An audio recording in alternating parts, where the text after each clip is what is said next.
सोचिए, आपके डेस्क पर एक एआई दोस्त जो एक जार में रहता हो। सुनने में थोड़ा अजीब लगता है ना? पर गेमिंग की दुनिया की सबसे बड़ी कंपनियों में से एक रेजर कुछ ऐसा ही करने जा रही है। और इस पर जो बवाल मचा है वो भी उतना ही जबरदस्त है। चलिए पता लगाते हैं कि आखिर ये पूरा मामला है क्या। जब एक पत्रकार ने रेजर के सीईओ से ये सवाल पूछा ना, तो ये सिर्फ एक मजेदार सवाल नहीं था। इसने तो एक ऐसी बहस छेड़ दी जो आज हम करने वाले हैं। इस एक सवाल ने पूरे सीईएस टेक शो में कह सकते हैं आग लगा दी। तो ये प्रोजेक्ट अवा आखिर है क्या भला?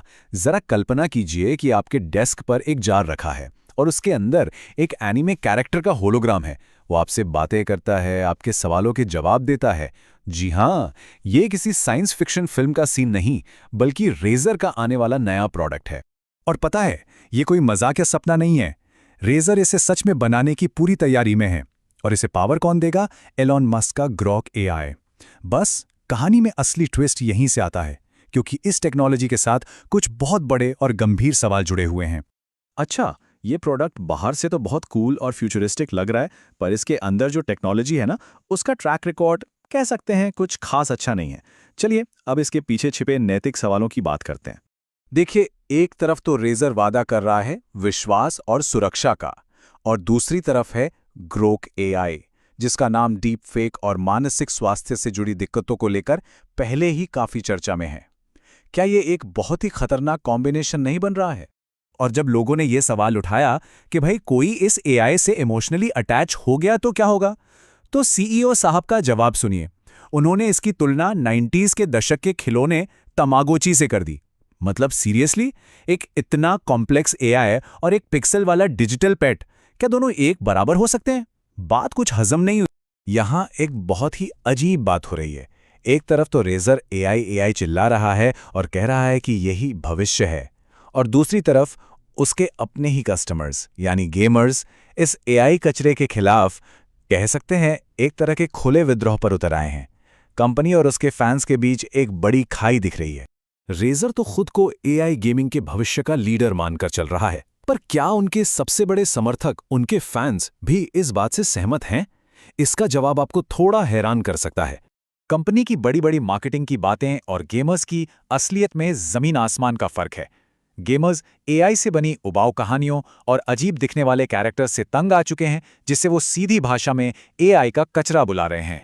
तो अब आते हैं असली मुद्दे पर, पैसों पर। रेजर इस एआई पर एक बहुत ही बड़ा जुआ खेल रहा है। ये एक ऐसा दांव है जो कंपनी के भविष्य को या तो बना सकता है या फिर पूरी तरह से बिगाड़ सकता है। $600 मिलियन, इतना पैसा? सवाल ये है कि आखिर क्यों? कोई कंपनी अपने ही ग्राहकों की आवाज को अनसुना करके इतना बड़ा दांव क्यों खेलेगी? सीईओ के दिमाग में कुछ और ही चल रहा है। सीईओ का तर्क बड़ा सीधा साधा है। वो कहते हैं कि देखो, हम क्रिएटर्स को हटा नहीं रहे, बल्कि उन्हें सुपर पावर दे रहे हैं। उनका मानना है कि गेमर्स एआई से नफरत नहीं करते, वो बस घटिया क्वालिटी से नफरत करते हैं। और रेजर के एआई टूल्स डेवलपर्स की मदद करेंगे ताकि वो बेहतर गेम्स बना सकें। मतलब एआई वाला कचरा नहीं, बल्कि एआई की मदद से बने बेहतरीन गेम। और यहीं पर रेजर का असली मास्टर प्लान सामने आता है। वो सिर्फ एक छोटा मोटा प्रोडक्ट नहीं बेच रहे, उनका लक्ष्य है पूरे के पूरे गेमिंग एआई इकोसिस्टम पर कब्जा करना। सॉफ्टवेयर से लेकर हार्डवेयर तक सब कुछ। उनकी नजर एक बहुत बड़ी पिक्चर पर है। तो आखिर में ये पूरी कहानी एक बहुत ही मजेदार साइंस फिक्शन शब्द पर आकर टिक जाती है, जो इस सिचुएशन पर एकदम परफेक्ट बैठता है। Torment nexus. तो ये टॉर्मेंट नेक्सस क्या चीज है? अरे, ये साईफाई की दुनिया का एक मुहावरा है। मतलब एक ऐसी खतरनाक टेक्नोलॉजी जिसका आइडिया ही इतना बुरा है कि हर कोई जानता है ये तबाही लाएगा, फिर भी कोई इसे बनाने पर तुला हुआ है। ये समझ लीजिए, टेक्नोलॉजी की दुनिया का एक खतरे का निशान है।